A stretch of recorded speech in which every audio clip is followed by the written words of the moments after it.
Bantay sarado ng mga pulis si dating Bamban Tarlac Mayor Alice Guo sa Camp Crame. Pinuna naman ni Senator Win Gatchalian ang pakikipag-selfie ng ilang opisyal ng gobyerno sa dating alkalde.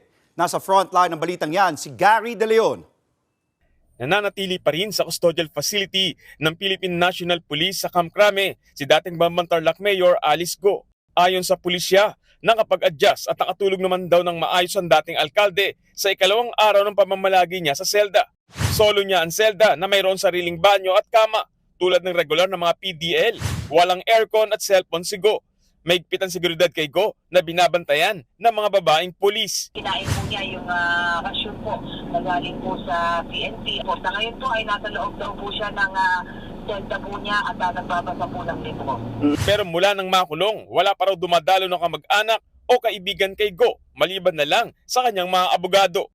Sa ngayon, ayon sa pulisya, handa silang bigyan seguridad at escort si Guo sa paghatid sa kanya sa Senado sa Lunes. Kaugnay pa rin niya ng operasyon ng illegal na pogo sa kanyang bayan. Matapos ang pagdinig, ibabalik sa custodial facility si Guo dahil ito raw ang utos ng korte sa Capas Tarlac. Ang nakalagay lang naman po doon sa court order na inisyu po ng RTC Branch 109 ay ihatid po ng PNP po doon para makapag-attend po ng hearing po.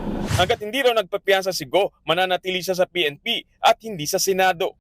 Pero ayon kay Senator Win Gatchalian, dapat sa Senado talaga makulong si Guo. Dahil ang Senado ang unang naglabas ng arrest order at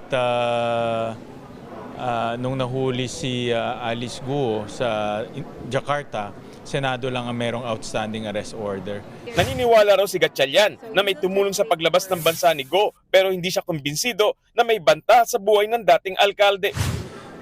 In fact, kung nasa labas siya, mas delikado pa nga dahil nga hindi naman niya kabisado yung ibang lugar. No? Kaya conflicting yung kanyang statement na may banta dito, lumabas siya, tapos bumalik siya dito, may banta pa rin.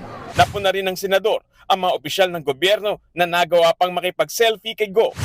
Hindi karapat-dapat at hindi appropriate yung ganyang pagsa-selfie dahil seryosong issue to at nakakahiya naman buong mundo nakita ngayon na pinagtatawanan natin ng mga ganitong seryosong sitwasyon.